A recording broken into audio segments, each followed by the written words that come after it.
باشترین چەکی دەستی مسلمان پارانەوەیە لە خوای میهرەبان.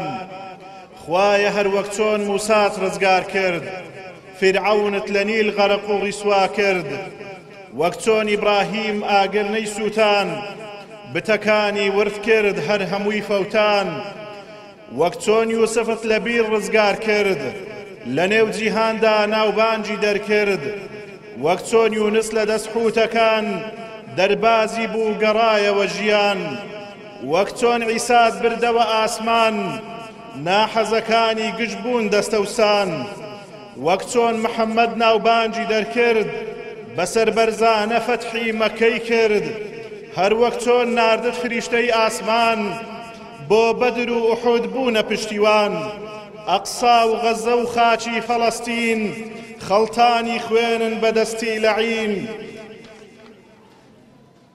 هەر تۆشک دەبەین خوای میهرەبان، هەر بۆ لای تۆیە دەستی نزامان، نەسر و عیزەت و مەدەدیان دەوێ سەریان خە دوژمن باکۆسی کەوێ، ڕژێمی زایۆنی و زاڵم و زۆردار تەفروت و ناکەی ئەی خوای جەبار. خوایە ببەخشە ئومێدێک پێمان، ئیسلام عەزیزکە و بگە فریامان.